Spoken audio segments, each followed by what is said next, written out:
நேரத்தில் உதவுவது உறவா நட்பான்னு தான் கேள்வி. இப்போ எனக்கு முன்னால என்னுடைய அன்பு தோழி வெற்றி செல்வி பேசுனாங்க. அவங்க பேசும்போது எனக்கே ஒரு வித குழப்பம் வந்துடுச்சு. ஏன்னா அவங்க பாண்டிச்சேரிக்கு பக்கத்தில் இருக்கிற கடலூர்ல இருந்து வந்திருக்கிறாங்க. ஓஹோ, அப்படிங்களா? அவங்க ஒரு வித மார்க்கமாத்தான் பேசுவாங்க. அவங்க பேச்சுல நீங்க கவனிச்சிருப்பீங்க, பாலூட்டிய உறவையும் மதிப்பதில்லை, பால் ஊற்றிய உறவையும் மதிப்பதில்லைன்னு சொன்னாங்க. நீங்க என்ன நிக்குமா பேசுனீங்க? அதைத்தாம சொல்றதுக்கு நாங்க வந்திருக்கிறா. இன்னைக்கு உறவுகளுடைய நிலை அதுதான். நாங்க பேச 3 பேர் வந்திருக்கிறா. போற போக்கில் எங்களுக்கு பேசிட்டு போறாங்க. இப்ப நான் கேட்கிறேன், நீங்க உறவுகள் சொன்னீங்க, உறவுகளுடைய வலிமை எல்லாம் அப்படியே கடைசியில உணர்ச்சி வசப்பட்டு சொன்னீங்களே. ஒரு கேள்வி நடுவர் அவர்களே, இனி அந்த பக்கம் வந்து பதில் வராதுங்கிற நம்பிக்கையில நான் கேட்கிறேன், எந்த உறவாவது இறந்து போச்சுன்னா கூடவே கிளம்புற உறவுகள் எத்தனை பேர்? நானும் கூட வர்றேன் அப்படின்னு வர்ற உறவுகள் எத்தனை பேரும்மா? ஒரு கணவன் இறந்தாருங்க நடுவர் அவர்களே, ஊரே கூடி அழுதுச்சு. கடைசியில பாடையை கட்டி தூக்கிட்டு போனாங்க. போகும்போது இங்க போய் ஒரு போஸ்ட் மரம் இருந்துச்சு, அதுல போய் தலை நங்குன்னு அடிச்சு அந்த மனுஷன் எந்திரிச்சு உட்கார்ந்துட்டாரு, உயிர் உழைச்சிட்டாரு. அதுக்கப்புறம் ஒரு 6 மாசம் இருந்தார் அவரு. 6 மாசம் கழிச்சு மறுபடியும் இறந்துட்டாரு. இப்ப உண்மையிலே இறந்துட்டாரு. ஊரே கூடிச்சு, அழுதுச்சு. அதே மாதிரி பாடையை கட்டுனாங்க, தூக்கிட்டு போனாங்க.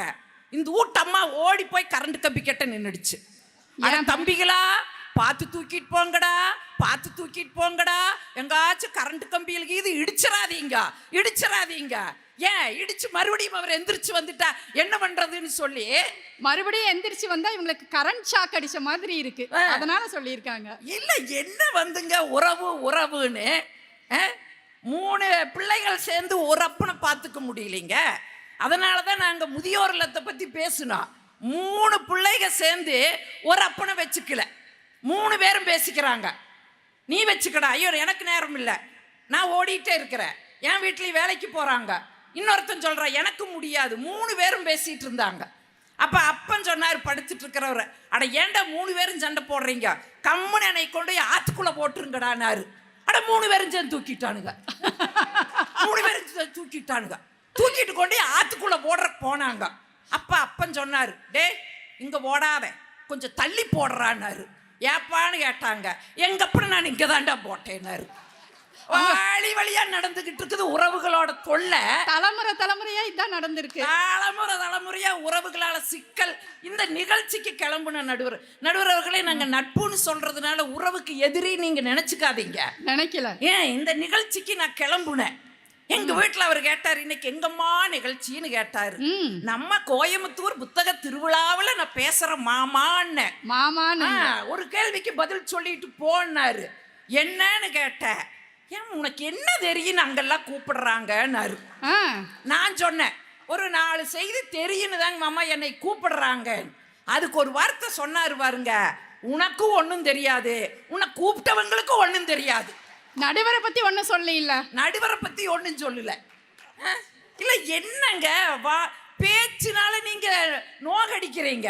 என்னுடைய அருமை பேத்தி, மகன் கூட சொல்ல முடியாது, என்னோட அருமை பேத்தி வந்து எல்லாருமே பாருங்க எதிரணிய கூட உறவு சொல்லி கூப்பிடுறீங்க. அழகா இருக்குதுங்க நடுவர் அவர்களே. ஏன்னா அவங்க உறவுல இருக்கிறாங்க. அந்த பிள்ளைய எனக்கு தோழி நான் சொல்ல முடியுமா? ஆனால அழகா சொல்றீங்க. அதனால என்ன, பேத்தின்னு சொன்னதுனால என்ன? இப்ப சொன்னாங்க பாருங்க வெற்றி செல்வி, எனக்கு ஆண்டாளு அக்கா, நான் தங்கச்சி, நாங்க அக்கா தங்கச்சின்னு தான் பேசிக்குவோம்.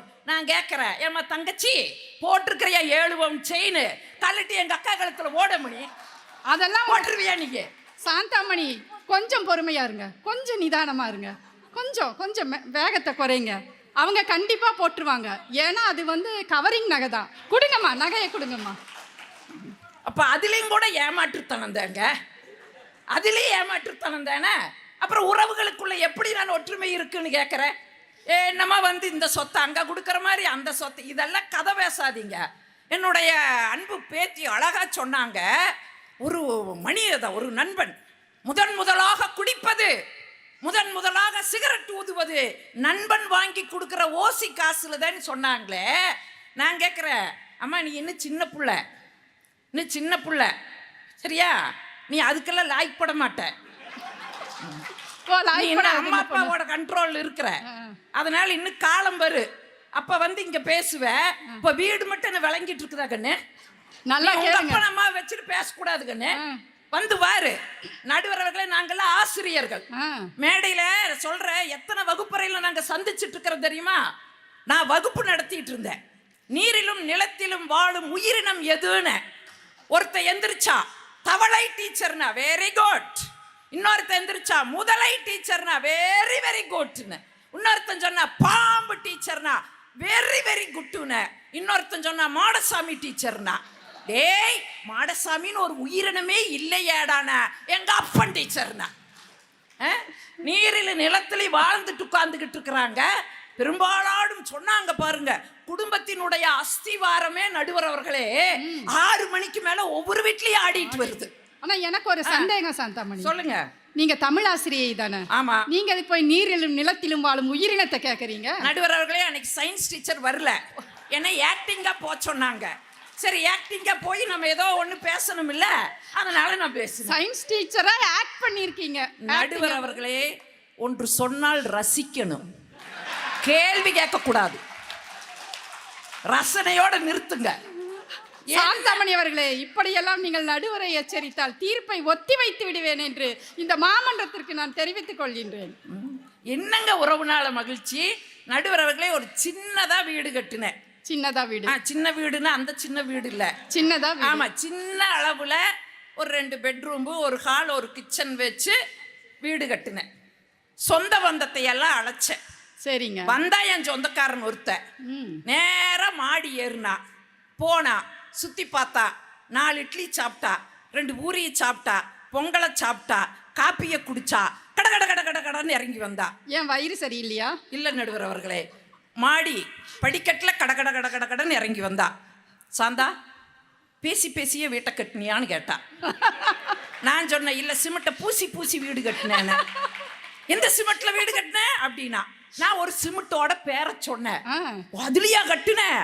ஐயோ, சென்னையில மௌலிவாக்கத்துல 11 அடுக்கு கட்டடம், அந்த சிமெண்ட்ல கட்டுனதுனாலதான் இடிச்சு விழுந்துதாமான்னு சொல்லி ஒரு குண்டை போட்டுட்டு போயிட்டான். இன்ன வரைக்கும் அந்த வீட்டுக்குள்ள நான் நிம்மதியா இருக்க முடியல. தூங்கும் போதெல்லாம் இடிஞ்சிருமா, என்னங்க என்ன ஒரு கொடுமை பாருங்க. சாந்தாமணியவே இடிஞ்சு போற மாதிரி பண்ணிருக்கிறாங்க. என்ன உறவுனால நான் மகிழ்ச்சி நான் கேட்கிறேன். நடுவர் அவர்களே, இன்னொன்னு சொன்னாங்க. 10 வருஷம் கழிச்சுங்க, பலாச்சோளம் மாதிரி ஒரு குழந்தை பெத்தா ஒரு புள்ள. அதை பார்க்கறக்கு இந்த உறவுக்கார கிழவிக 2 பேரு ஒரு 40 ரூபாய்க்கு 1 கிலோ ஆரஞ்சு பழத்தை வாங்கினாங்க. 40 ரூபாய்க்கு 1 கிலோ ஆரஞ்சு பழத்தை வாங்கிட்டு போய் அங்க வச்சுட்டு, தலைமாட்டில் வச்சுட்டு, என்ன கேட்கணும், கண்ணு உடம்புக்கெல்லாம் நல்லா இருக்குதா அப்படித்தானே விசாரிக்கணும். போனது 2 கிழவி அந்த குழந்தை போய் பார்த்தாங்க. குழந்தைய பார்த்துட்டு, அட அட அடா, பாரு அப்படியே கையெல்லாம் பாருங்க வெண்டைக்காயாட்டு இருக்குது, கண்ணு பாரு திராட்சை பழமாட்டு இருக்குது, ஒவ்வொன்றா சொல்லிட்டு அப்படியே கலர் பாரு ஆப்பிள் கலர்ல இருக்குது. மொத்தத்தில் அவங்க சித்தப்பனை உரிச்சு வச்சே உறந்துருக்குது. நாங்க இன்னைக்கே அண்ணன் தம்பியை அடிச்சுட்டு திரியிறாங்க. இல்ல உறவுகள் ஒரு ஏமா எதிரணி தலைவி வந்தையல்லம்மா, நல்ல வார்த்தை. அவங்க வீட்டுல பிரச்சனையே இல்லையா, அந்த அம்மாவுக்கு கால் ஒடிஞ்சுதா, அவங்க வீட்டுக்கார அப்படியே தாங்கி தூக்கி கொண்டு போய் விட்டாங்கன்னு சொன்னையே, கால் ஒடிஞ்சதுக்கு என்ன காரணமா, உன்ற மாமியாரோட சாபம். அப்படியா சாந்தாமணி? இந்த நடுவரவர்களே, சில ரகசியத்தை நான் பேசக்கூடாதுன்னு நினைச்சேன், ஆனா பேச வச்சுட்டா என் தோழி. நடுவரவர்களே, கல்யாணம் பண்ணி என் தோழி காலடி எடுத்து வலது கால் எடுத்து வீட்டுக்குள்ள வச்சா, மாமியா இடது கால் வச்சு வெளியில போயிடுச்சு. மக வீட்டுக்கு போனத பெங்களூர்ல. இன்னைக்கு வரைக்கும் நம்ம கர்நாடகா எல்லையை தாண்டாம அந்த அம்மா அங்க உட்கார்ந்துகிட்டு இருக்குது. அப்புறம் எப்படிமா பிரச்சனை வரு? அந்த அம்மாவோட சாபம் தான் உனக்கு கால் ஒடிஞ்சது. அந்த 4 நல்ல வார்த்தை சொல்லுன்னு சொன்னா, கால் ஒடிஞ்சது, கால் ஒடிஞ்சது, விபத்து வந்து விட்டால் இழப்பு இப்படித்தான் தொடங்குறதா. சாந்தமணி, ஒரு நிமிஷம் பொறுமையா இருங்க. அவங்க என்ன தெரியுமா சொன்னாங்க, கால் வலிச்ச போது அவங்க கணவர் வந்து அப்படி அந்த காலை பிடிச்சாராமாப்பா. அதை பத்தி ஏதாவது சொல்லுங்க நீங்க. நடுவர் அவர்களே, அதை நான் சொல்ல தோழிக்காக அதை நான் தியாகம் பண்ணுனா பாயிண்டே கிடைக்கலையக்கா, நகைச்சுவை ஒன்று சொல்லணுமக்கா, ஏதாச்சும் சொல்லுக்கான்னு அவ கேட்டா. சரின்னு என் வாழ்க்கையில் நடந்ததுங்க. கல்யாணமான புதுசுல குலதெய்வ வழிபாடுன்னு ஒன்று வச்சிருக்கிறோம். எங்கள் ஊர் குலதெய்வம் கோயில் மொடக்குறிச்சி கரியகாளி அம்மா கோயிலுக்கு போகையில் காலில் முள்ளு குத்துச்சு, என் காலில். நான் அப்படியே நின்றுட்டு இருக்கிறேன், கல்யாணமான புதிது இல்லையா. அந்த மனுஷன் ஓடி வந்து முள்ளை எடுத்து புடுங்கி கையில வச்சுட்டு, சாணியனே இருந்திருந்து என் மனைவி காலில் ஏறினாயா வசனம் பேசினாரு. நான் என்ன நினைச்ச, ஆத்தா கரியகாளி எத்தனை நல்ல புருஷனை கொடுத்துருக்குற, தலைநாள் எனக்கு பையன் பிறக்கணும், குடும்பத்தோடு வந்து மொட்டை போடுறேன்னு நான் கும்பிட்டேன். யாருக்கு? நடுவர் அவர்களே, நான் இப்பதான் சொன்னேன், ஒன்று சொன்னா அவங்களாட்ட ரசிச்சு கை தட்டுங்க, குறுக்கு கேள்வி கேட்காதீங்கன்னு இப்பதான் சொன்னேன். யாரோ ஒருத்தருக்கு விடுங்க. மொட்டை போடுறேன்னு கும்பிட்ட குடும்பத்தோட. ஆனால் தலைநாள் எனக்கு பையன்தான் பிறந்தான். போனேன் அதே கோயிலுக்கு 2.5 வருஷம் கழிச்சு குலதெய்வம் கோயிலுக்கு போகிறேன். நான் சொல்கிறது 35 வருஷத்துக்கு முன்னாடி. இப்போ 35 வருஷம்னு சொல்கிறதுனால போன மாதம் எனக்கு கல்யாண நாளுங்க. கல்யாண நாள் 35 வருஷம். ஏங்க உறவுகள் எவ்வளோ மகிழ்ச்சியாக கொண்டாடணும். 35 வருஷம் வெளிநாட்டிலெல்லாம் இல்லாத வாழ்க்கை. காலையில் கல்யாணம், மத்தியானம் ஹனிமூன், மாலையில் டைவர்ஸ் வாங்குற வாழ்க்கை வெளிநாட்டில். 35 வருஷம் கணவன் மனைவியாக வாழ்ந்துருக்கிறோம்னா எவ்வளவு சிறப்பாக கொண்டாடணும். நான் ஓடி போய் என் வீட்டில் கேட்குறேன், மாமா மாமா 35 வருஷம் ஆச்சோ, இப்படி கொண்டாடலான்னு. அந்த மனுஷன் ஒத்த வார்த்தையில் பதில் சொன்னார் பாருங்க, ஒரு 3 நிமிடம் மௌன அஞ்சலி செலுத்துவோம் போட்டாரு. 35 வருஷத்துக்கு முன்னாடி சொல்ற போய் இறங்குற அதே மாதிரி காலில் முள்ளு குத்துது. இப்ப யோசிக்கிற, 2.5 வருஷத்துக்கு முன்னாடி என் கணவர் சொன்னார், முள்ளை எடுத்து சாணியனே இருந்திருந்து என் மனைவி காலில் குத்துனியான்னு கேட்டாரு. இன்னைக்கு அதே மாதிரி சொல்லுவாருன்னு பையனை இடுப்புல வச்சுட்டு அவரையே பார்க்குற, அவர் என்னையும் பார்க்குறாரு, முள்ளையும் பார்க்குறாரு, என்னையும் பார்க்குறாரு, முள்ளையும் பார்க்குறாரு. இப்போ என்னை பார்த்து கேட்குறாரு, சனியனே ஏன் பார்த்து வர்றக்கு என்ன கேடுன்னு கேட்குறாரு. 2 வருஷத்துக்கு முன்னாடி முள்ளு சனி, 2.5 வருஷத்துல நான் சனியாய் போயிருக்கிறேன்னா இந்த உறவுகளுக்குள்ள என்ன மகிழ்ச்சி. இதை நான் சொன்னா சனி இடப்பெயர்ச்சி ஆயிருக்கு சாந்தாமணி. நடுவர்களே, அது உண்மைதான். நான் 7.5 பிறந்தவதா, 7.5 சனியில பிறந்தவதா. பெத்தவங்கிட்டையும் கூட நான் ஒரு வார்த்தை சொன்னேன், எனக்கு எதுக்கு ஒரு கல்யாணம், வாத்தியார் வேலை இருக்குது, நான் பாட்டுக்கு வாத்தியார் வேலையை பார்த்துட்டு இருக்கிறேன், எனக்கு கல்யாணம் வேண்டானே. அவங்க சொன்னாங்க, கண்ணு 7.5யோட சேர்த்து இதை 8.5 வச்சுக்க சொல்லி இன்னைக்கு 8.5 நான் வந்து உட்கார்ந்துக்கிட்டு இருக்கிறேன். இந்த உறவுகளால மகிழ்ச்சி மகிழ்ச்சின்னு கேட்குறீங்களே. நடுவர் அவர்களே, 15 வருஷம் ஆச்சுங்க கல்யாணம் ஆகி, எந்த பிரச்சனையும் இல்லை, எந்த பிரச்சனையும் இல்லை. எல்லாரும் வந்து பேட்டி எடுக்கிறாங்க, என்னங்க கணவன் பேசி மனைவி வீட்டுக்குள்ள பேச மாட்டாங்களா? பேச மாட்டாங்க. சே, வாய்ப்பு இல்லைங்க, பேச மாட்டாங்க, பேச மாட்டாங்க. ஏன்னா ஊமைங்க, ஊமைங்க எப்படிங்க பேசுவா? கேட்ட பிறகு அந்த கணவனுக்கு ஒரு ஆசை வருது, அடாடா எல்லாரும் வந்து நம்ம கிட்ட கேட்குறாங்க, இவளும் என்னமோ பே பே பேன்னு சொல்லணும்னு நினைக்கிறா. சரி, எதுக்கு டாக்டர்கிட்ட கூட்டிகிட்டு போகலாமேன்னு சொல்லி டாக்டர்கிட்ட கூட்டிகிட்டு போய் பரிசோதனை பண்ணினாங்க. டாக்டர் பார்த்துட்டு சொன்னார், எக்ஸ்ட்ரா சதை வளர்ந்துருக்குது, ஒன்றும் பிரச்சனை கிடையாது, ஒரு ஆப்ரேஷன் பண்ணுனா உங்கள் மனைவி கலன்னு பேசுவாங்கன்னு. அப்படிங்களா டாக்டர்? எவ்வளவு ஆகு? 6 லட்சம் ஆகும். 3 வட்டிக்கு வாங்கினானுங்க. 6 லட்சத்தை கட்டுனா ஆப்ரேஷன் சக்சஸ். டாக்டர் போ, உன் மனைவி 8ஆம் நம்பர் ரூம்ல எகிரி எகிரி பேசிட்டு இருக்கிறா.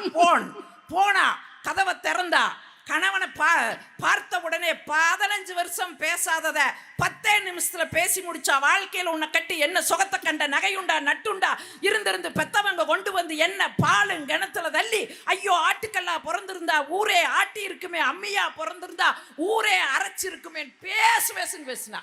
கதவை அடைச்சா, திரும்பி வந்தா, டாக்டர் 6 வட்டிக்கு வேணாலும் வாங்கி நான் கட்டுற டாக்டர், அவளை மறுபடியும் ஊமையாக்குங்க டாக்டர்.